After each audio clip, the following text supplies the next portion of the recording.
progress. Saya tawarkan untuk tidak dibacakan. Yang dibacakan adalah yang lengkap adalah pertimbangannya. Saya tawarkan kepada pemohon, apakah setuju? Setuju yang mulia. Setuju ya. Kepada termohon? Setuju ya. Baik ya, kita mulai. Bismillahirrahmanirrahim. Putusan nomor 10 Pitpra 2024 PN Bandung.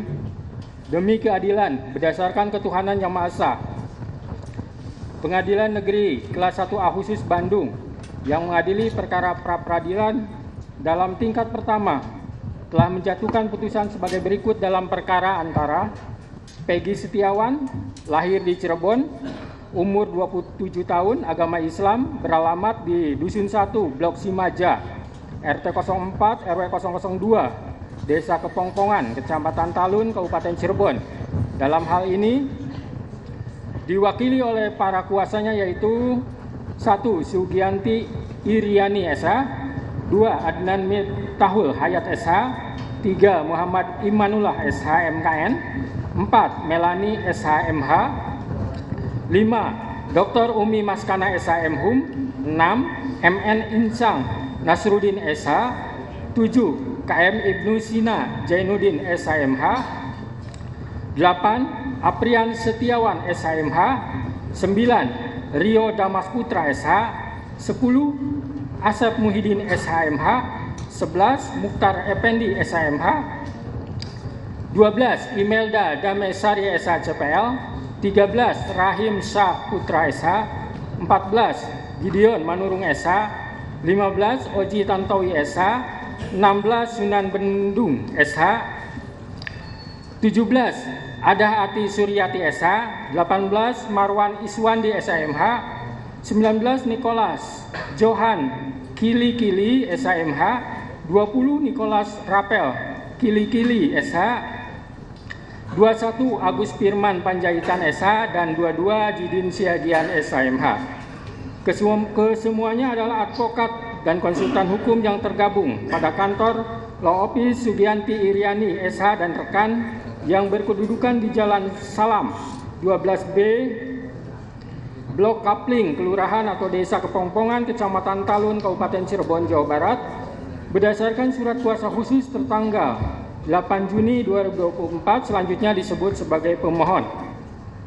Melawan Kepolisian Negara Republik Indonesia, CQ Kepala Kepolisian Daerah Jawa Barat, CQ Direktur Reserse Kriminal Umum Polda Jawa Barat, yang berkedudukan di Jalan Soekarno-Hatta nomor 748 Cimencrang, Kecamatan Gede Bage, Kota Bandung, Jawa Barat. Dalam hal ini diwakili oleh para kuasanya yaitu Kombes Polisi Nur Hadi Handayani SHMSI, AKBP Susi Bina Kurniati SHMH, AKBP Reni Martaliana SHMM, 4. Pembina tingkat 1 Dr. Anang Usman SHMSI, AKBP Rudi Trihandoyo SEMH, Kompol Deni Muktamar Esos SH, AKP Muhammad Maryadi SH, AKP Aprijal Wahyudi Ahmad SIKMM, Penata tingkat 1 Ajat Sudrajat SH,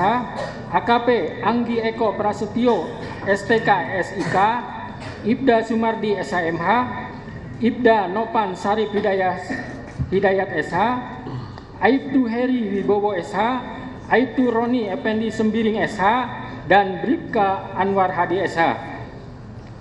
Kesemuanya dari bidang hukum Polda Jawa Barat dan penyidik Direktorat Reserse Kriminal Umum Polda Jabar yang beralamat di Jalan Soekarno-Hatta nomor 748 Bandung, serta penyidik Satreskrim Polres Cirebon Kota yang beralamat di Jalan Veteran nomor 5 Kota Cirebon, berdasarkan surat kuasa khusus bermaterai tertanggal 21 Juni 2024 dan surat perintah Kapolda Jawa Barat nomor Sprint 1653/6 Romawi HUK garing 2024 tertanggal 21 Juni 2024, selanjutnya disebut sebagai termohon.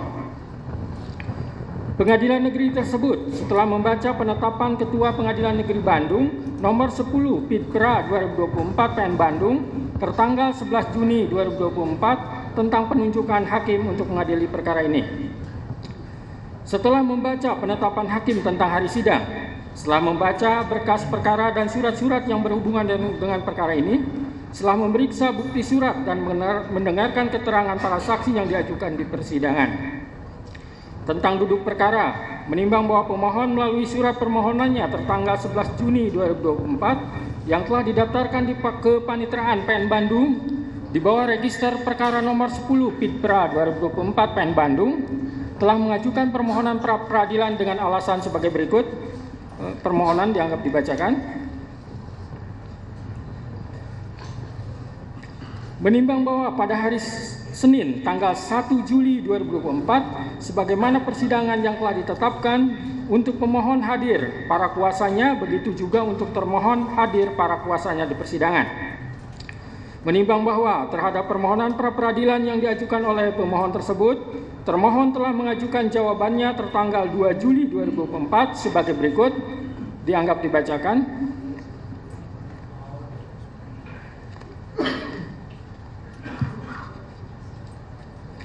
Menimbang bahwa selanjutnya pemohon dan termohon telah mengajukan replik dan duplik masing-masing tertanggal 2 Juli 2024. Menimbang bahwa untuk membuktikan dalil-dalil permohonannya, pemohon telah mengajukan bukti surat selengkapnya. Bukti surat tersebut sebagai berikut, tertanda P1 sampai dengan P31. Menimbang bahwa bukti surat tersebut telah dicocokkan sesuai dengan aslinya, kecuali bukti P1, P3, P16, P17, P21, P25, P26, P27, P28, P29, P30, dan P31 fotokopi dari fotokopi. Sedangkan P13, P14, P15, P18, P19, P23, P24, dan P27 hasil dari print out, dan semuanya telah bermaterai cukup. Menimbang bahwa di samping bukti surat tersebut, pemohon juga telah mengajukan 4 orang saksi yang telah memberikan keterangan di bawah sumpah, yaitu 1 saksi Dede Kurniawan, 2 saksi Agus Kurgunawan, 3 saksi Riana Yolantina, dan 4 saksi Suharsono.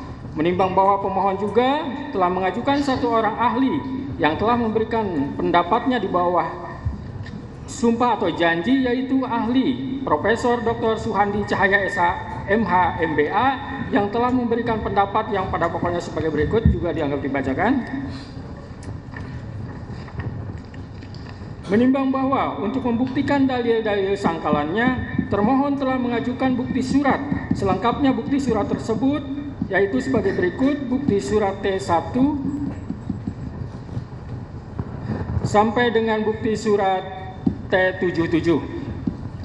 Menimbang bahwa bukti surat tersebut telah dicocokkan sesuai dengan aslinya, kecuali bukti surat T1, T15, T16, T17, T18, T32, T33, T45, T46, T47, T48, dan T75.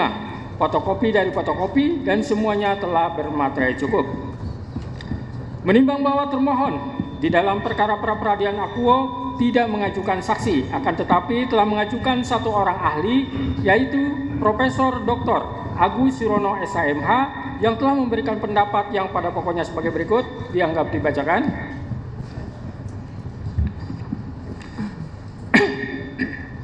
Menimbang bahwa baik pemohon maupun termohon telah mengajukan kesimpulan tertulis masing-masing tertanggal 5 Juli 2024. Menimbang bahwa selanjutnya para pihak menyatakan tidak akan mengajukan sesuatu apapun lagi ke persidangan dan mohon putusan. Menimbang bahwa untuk menyingkat uraian putusan ini, maka segala sesuatu yang tercatat di dalam berita acara persidangan dianggap telah termuat selengkapnya dan menjadi bagian yang tak terpisahkan dari putusan ini. Tentang pertimbangan hukum, menimbang bahwa maksud dan tujuan permohonan pra peradilan pemohon adalah sebagaimana terurai di atas. Menimbang bahwa pada pokoknya menurut pemohon, penetapan tersangka kepada pemohon berdasarkan surat ketetapan nomor S-TAP garing 90 garing 5 Romawi garing Res 1.24 garing 2024 garing Distres Krimum tanggal 21 Mei 2024 atas nama Peggy Setiawan beserta surat yang berkaitan lainnya dinyatakan tidak sah dan batal demi hukum. Karena termohon sebelumnya telah mengumumkan DPO pada tanggal 15 Mei 2024 jam 13.42 WIB yang diunggah melalui media hub.polri.go.id khusus untuk atas nama Peggy alias Peron, usia 22 tahun sampai 30 tahun, jenis kelamin laki-laki, keluarga negara Indonesia, tempat tinggal terakhir Desa Banjarwangunan, Kecamatan Mundu, Kabupaten Cirebon, dengan ciri-ciri khusus tinggi 160 cm, badan kecil, rambut keriting, kulit hitam, sebagaimana yang diumumkan oleh Polri, sangat jauh berbeda dengan ciri-ciri yang melekat pada diri Peggy Setiawan yang saat ini ditetapkan sebagai tersangka. Bahwa untuk dapat disebut seseorang DPO, maka mengacu pada pasal 17 angka 6 Perkap Kapolri nomor 6 tahun 2019 tentang manajemen penyidikan menyebutkan tersangka yang telah dipanggil untuk pemeriksaan guna penyidikan perkara dan tidak jelas keberadaannya dicatat di dalam daftar pencarian orang dan dibuatkan surat pencarian orang. Akan tetapi dalam fakta perkara akuo, pemohon tidak pernah dipanggil oleh termohon dalam perkara tersebut, dan pemohon tidak pernah melarikan diri, terkecuali sebelumnya apabila pemohon telah dipanggil oleh termohon secara sah, kemudian ia mengabaikan atas panggilan tersebut, maka hal tersebut layak dilakukan penetapan tersangka selama telah ditemukannya dua alat bukti tanpa kehadirannya in absentia. Menimbang bahwa selanjutnya menurut pemohon, prasa bukti permulaan yang cukup dan bukti yang cukup dalam pasal 1 angka 14 patut diduga, pasal 17 dan pasal 21 ayat 1 KUHP harus ditafsirkan sekurang-kurangnya minimal dua alat bukti, serta berlandaskan kepada pasal 184 KUHP, serta disertai pemeriksaan calon tersangkanya. Kecuali tindak pidana yang penetapannya tersangkanya dimungkinkan dilakukan tanpa kehadiran in absentia. Artinya sebelum Peggy Setiawan ditetapkan tersangka, maka termohon memiliki kewajiban untuk melakukan klarifikasi terlebih dahulu kepada pemohon. Menimbang bahwa dalil-dalil yang dikemukakan oleh pemohon dalam permohonan tersebut telah dibantah oleh termohon dengan surat jawaban tertanggal 2 Juli 2024 sebagaimana terurai di atas. Menimbang bahwa untuk membuktikan permohonannya, pemohon telah mengajukan bukti surat yang ditandai dengan bukti P1 sampai dengan P31 dan mengajukan 1 orang ahli serta 4 orang saksi. Sedangkan untuk membuktikan bantahannya, termohon telah mengajukan bukti surat berupa T1 sampai dengan T77 serta mengajukan 1 orang ahli. Menimbang bahwa terhadap bukti-bukti yang diajukan baik oleh pemohon maupun oleh termohon, hakim pra-peradilan hanya akan mempertimbangkan alat bukti yang ada relevansinya dengan persoalan dalam perkara pra-peradilan ini. Sedangkan yang dianggap tidak relevan dengan perkara akuo dengan sendirinya akan dikesampingkan.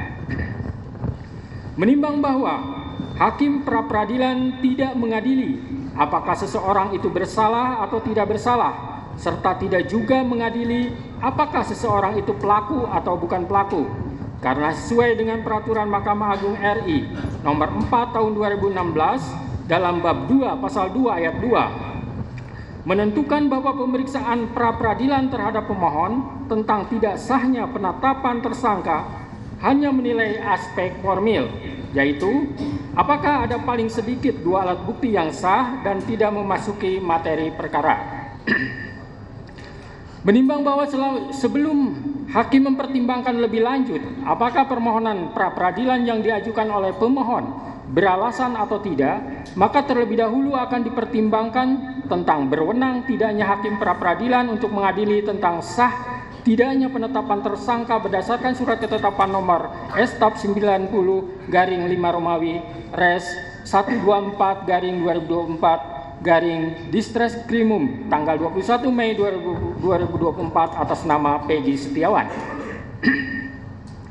Menimbang bahwa lembaga pra-peradilan adalah merupakan lembaga yang bertujuan untuk mengawasi secara horizontal proses penegakan hukum yang dilakukan oleh penyidik dan penuntut umum, yaitu untuk menguji apakah penyidik atau penuntut umum dalam melaksanakan tugas dan wewenangnya dalam proses penyidikan atau penuntutan telah sesuai dengan ketentuan hukum dan undang-undang yang berlaku, di mana undang-undang telah menentukan secara limitatif kewenangan lembaga pra-peradilan sebagaimana diatur dalam pasal 77 huruf A KUHP, yaitu untuk memeriksa dan memutus a. sah atau tidaknya penangkapan, penahanan, penghentian penyidikan atau penghentian penuntutan. B. Ganti kerugian dan atau rehabilitasi bagi seorang yang perkara pidananya dihentikan pada tingkat penyidikan atau penuntutan. Menimbang bahwa apabila mengacu pada ketentuan pasal 77 KUHP, maka jelas pengujian sah tidaknya penggeledahan dan penyitaan tidak termasuk ke dalam kewenangan lembaga pra-peradilan, dan dalam praktek peradilan selama ini, hakim selalu berpedoman pada ketentuan pasal 77 KUHP untuk menentukan kewenangannya dalam memeriksa dan mengadili permohonan pra-peradilan tersebut. Menimbang bahwa akan tetapi setelah adanya putusan Mahkamah Konstitusi nomor 21 garing PUU 12 Romawi garing 2004 yang di dalam amar putusannya menyatakan pasal 77 huruf A Undang-Undang nomor 8 tahun 1981 tentang KUHP tidak mempunyai kekuatan hukum mengikat sepanjang tidak dimaknai termasuk penetapan tersangka, penggeledahan dan penyitaan, yang berarti secara konstitusional telah diakui bahwa penetapan tersangka, penggeledahan dan penyitaan juga termasuk sebagai salah satu kewenangan lembaga pra-peradilan, di mana oleh karena putusan Mahkamah Konstitusi bersifat final dan binding, sehingga mengikat bagi siapapun juga, dan semenjak adanya putusan Mahkamah Konstitusi tersebut telah terdapat beberapa putusan pra-peradilan yang mengakui bahwa penetapan tersangka, penggeledahan dan penyitaan termasuk objek lembaga pra-peradilan. Menimbang bahwa yang jadi pertanyaan sekarang, apakah penetapan tersangka berdasarkan surat ketetapan nomor Estap garing 90 garing 5 Romawi garing Res 124 garing 2024 tertanggal 21 Mei 2024 atas nama Peggy Setiawan adalah sah atau tidak?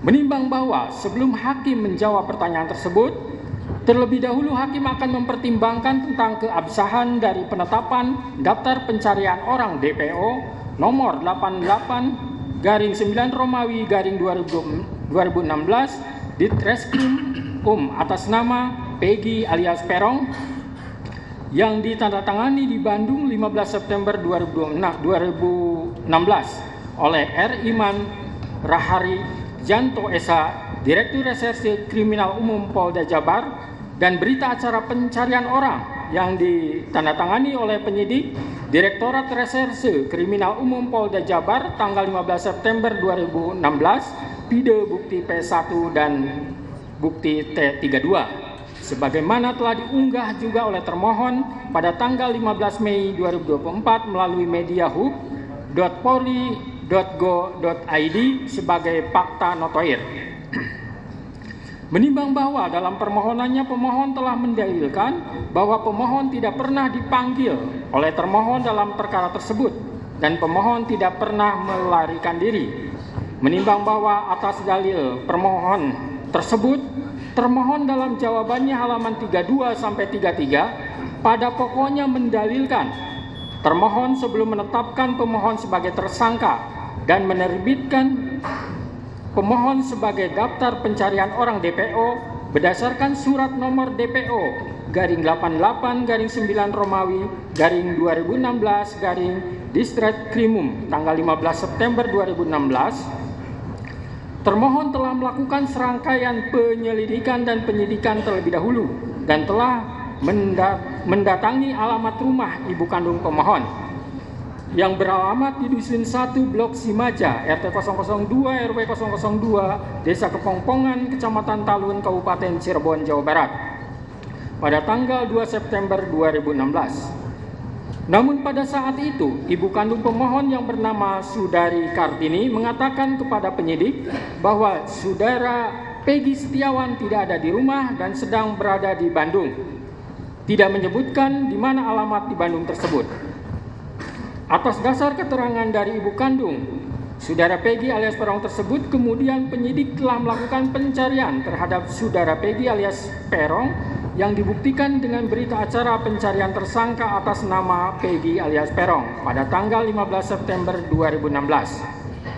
Sehingga dengan demikian sangatlah tidak beralasan apabila pemohon masih mempermasalahkan tentang pemanggilan terhadap tersangka Peggy Setiawan alias Peron. Adapun dalam kasus-kasus tertentu berdasarkan pertimbangan penyidik, seorang tersangka tidak mesti harus dilakukan pemanggilan terlebih dahulu. Menimbang bahwa terkait sah atau tidaknya penetapan DPO atas nama pemohon karena terjadi dalam rentang waktu antara tahun 2016 sampai dengan tahun 2024, maka hakim akan merujuk pada bukti P16 dan bukti P17 berupa Peraturan Kepala Kepolisian Negara Republik Indonesia Nomor 14 Tahun 2012 tentang Manajemen Penyidikan Tindak Pidana dan Peraturan Kepala Kepolisian Negara Republik Indonesia Nomor 6 Tahun 2019 tentang Penyidikan Tindak Pidana. Menimbang bahwa berdasarkan pasal 31 ayat 1 Peraturan Kepala Kepolisian Negara Republik Indonesia Nomor 14 Tahun 2012 tentang Manajemen Penyidikan Tindak Pidana menegaskan bahwa tersangka yang telah dipanggil untuk pemeriksaan dalam rangka penyidikan perkara sampai lebih dari 3 kali dan ternyata tidak jelas keberadaannya dapat dicatat di dalam daftar pencarian orang DPO dan dibuatkan surat pencarian orang. Menimbang bahwa selanjutnya berdasarkan Peraturan Kepala Kepolisian Negara Republik Indonesia Nomor 6 Tahun 2019 tentang Penyidikan Tindak Pidana, pasal 17 menegaskan bahwa tersangka yang telah dipanggil untuk pemeriksaan guna penyidikan perkara dan tidak jelas keberadaannya dicatat di dalam daftar pencarian orang DPO dan dibuatkan surat pencarian orang. Menimbang bahwa setelah hakim mencermati semua bukti dari termohon, tidak ada satupun bukti adanya surat panggilan yang dilayangkan oleh termohon kepada pemohon, sehingga pemohon tidak mengetahui dirinya masuk ke dalam daftar pencarian orang DPO. Termohon hanya mendatangi rumah pemohon dan bertanya kepada ibu kandung pemohon yang bernama Saudari Kartini yang mengatakan kepada penyidik bahwa Peggy Setiawan tidak ada di rumah dan sedang berada di Bandung tanpa membawa surat panggilan untuk disampaikan kepada pemohon. Menimbang bahwa hakim tidak sependapat dengan dalil dari termohon yang mengatakan tidak perlu pemanggilan terhadap pemohon karena menurut hakim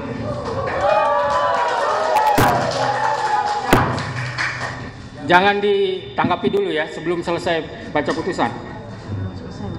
Saya lanjutkan.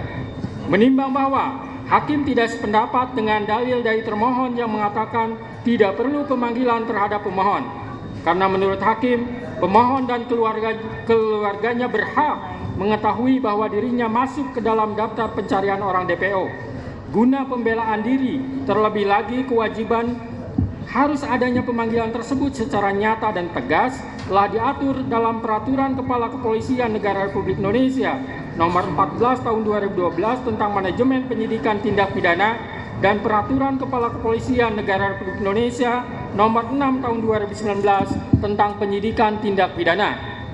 Sehingga dengan demikian, menurut hakim penetapan DPO atas nama pemohon yang terjadi dalam rentang waktu antara tahun 2016 sampai tahun 2024 tidak sah menurut hukum.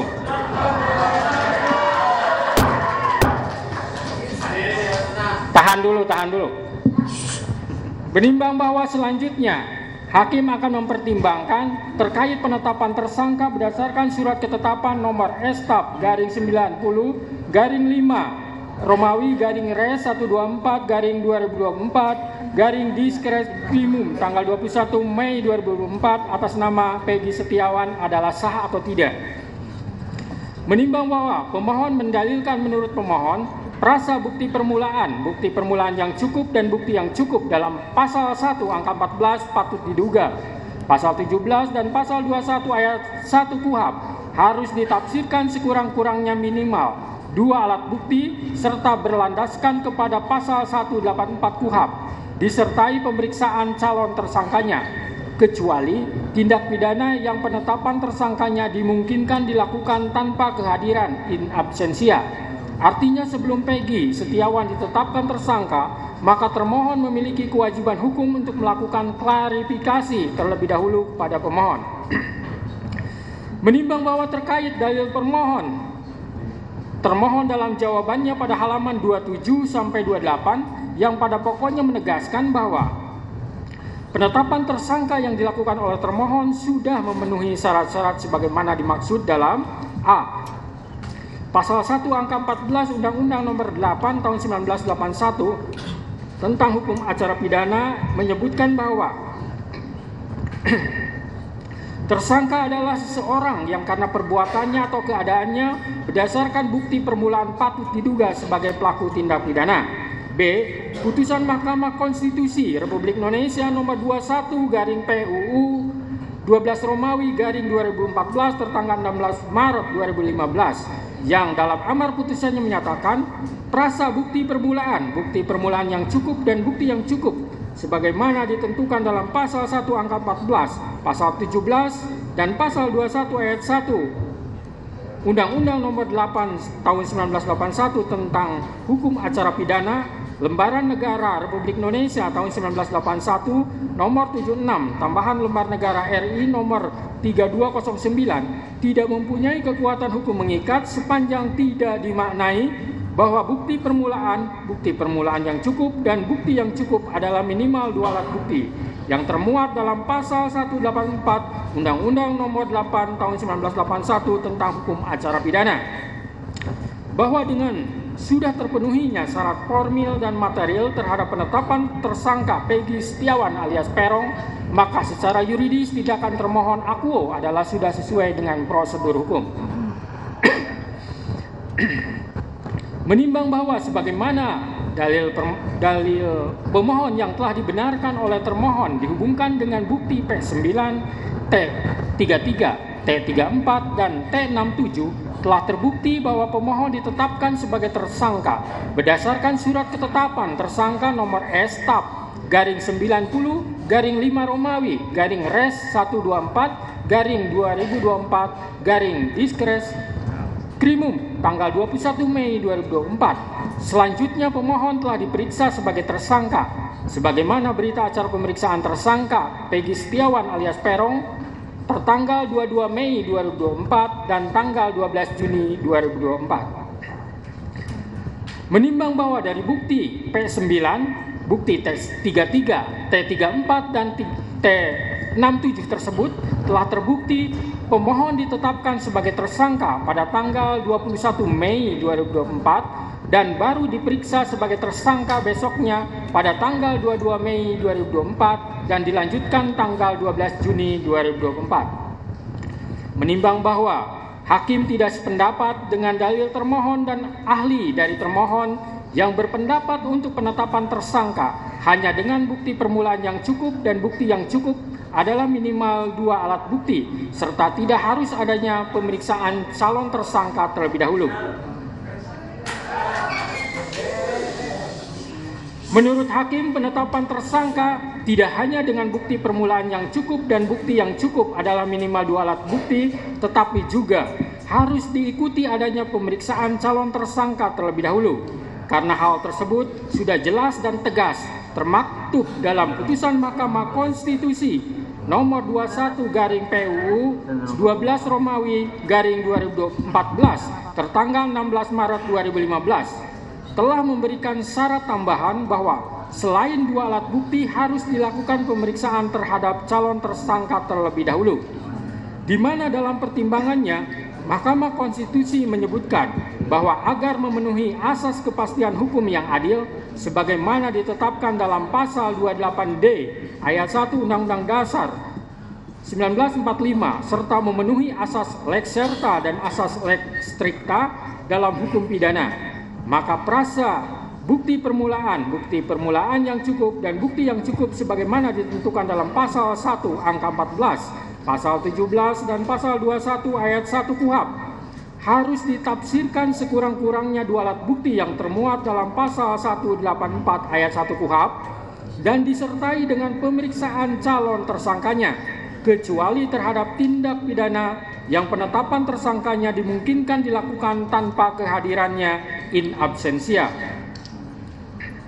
Menimbang bahwa pemeriksaan calon tersangka walaupun tidak dicantumkan dalam amar putusan, melainkan dibunyikan dalam pertimbangannya, akan tetapi putusan Mahkamah Konstitusi tersebut bersifat final dan mengikat, maka sepatutnya isi putusan seluruhnya harus dipatuhi terlebih lagi oleh penegak hukum.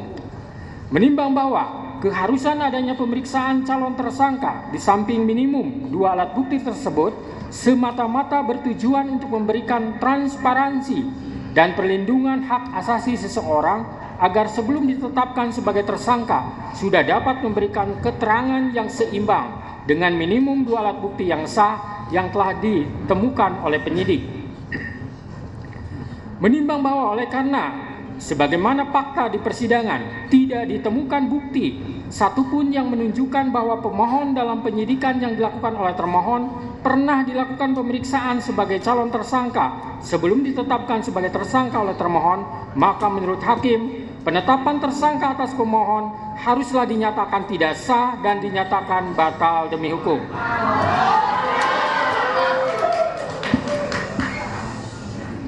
Menimbang bahwa berdasarkan pertimbangan di atas, maka alasan-alasan permohonan pra-peradilan yang diajukan oleh pemohon haruslah dinyatakan beralasan menurut hukum dan patut dikabulkan.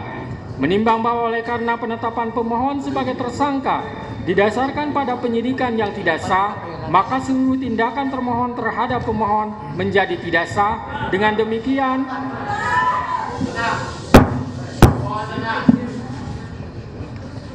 Dengan demikian petitum dalam permohonan pra-peradilan pemohon secara hukum dapat dikabulkan untuk seluruhnya.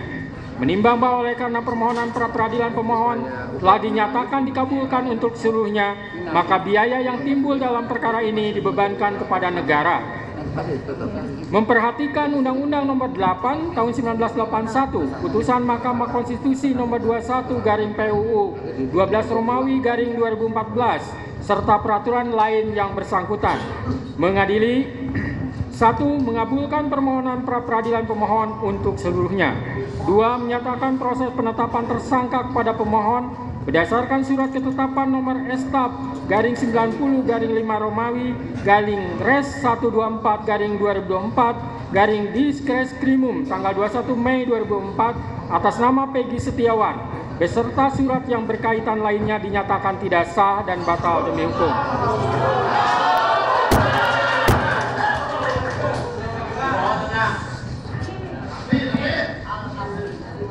3. Menyatakan tindakan termohon menetapkan pemohon sebagai tersangka dugaan tindak pidana perlindungan anak dan atau pembunuhan berencana dan atau pembunuhan sebagaimana dimaksud dalam pasal 80 ayat 1 junto pasal 81 ayat 1 Undang-Undang RI Nomor 35 Tahun 2014 tentang perubahan atas Undang-Undang RI Nomor 23 Tahun 2022 tentang perlindungan anak dan atau pasal 340 dan pasal 338 junto pasal 55 ayat 1 KUHP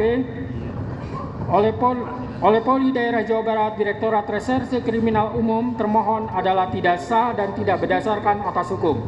4. Menetapkan surat ketetapan tersangka nomor STAP/90/5 Romawi /Res 124/2024 tanggal 21 Mei 2004 batal demi hukum. 5. Menyatakan tidak sah segala keputusan dan atau penetapan yang dikeluarkan lebih lanjut oleh termohon yang berkenaan dengan penetapan tersangka atas diri pemohon oleh termohon. 6. Memerintahkan kepada termohon untuk menghentikan penyidikan terhadap perintah penyidikan kepada pemohon. 7. Memerintahkan kepada termohon untuk melepaskan pemohon dari tahanan.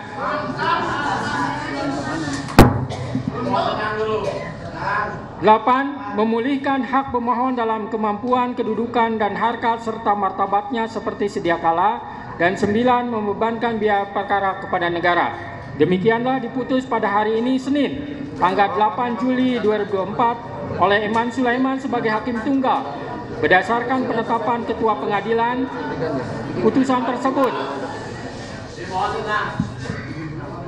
tersebut diucapkan dalam persidangan yang terbuka untuk umum pada hari ini oleh hakim tersebut dengan dibantu oleh Muhammad Al-Atta sebagai panitera pengganti pada PN Bandung dengan dihadiri oleh kuasa pemohon dan kuasa termohon. Demikian putusan sudah dijatuhkan. Intinya pemohonan pra-peradilan dari pemohon dikabulkan.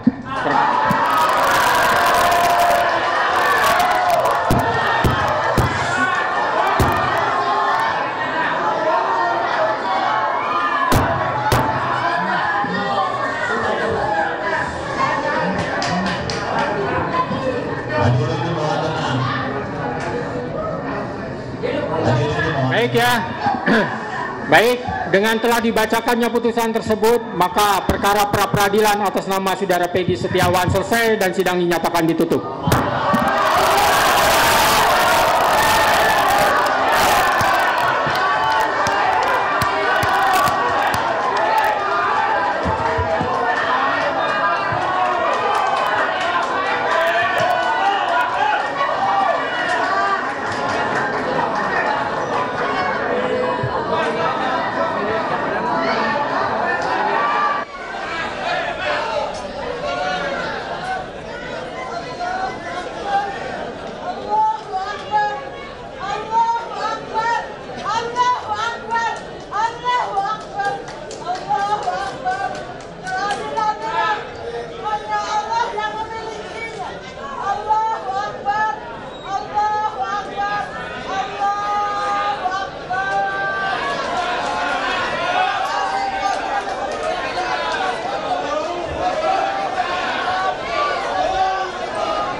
Mohon perhatian hadirin, dimohon tenang. Mohon perhatian. Mohon perhatian untuk para pengunjung. Diharap tenang.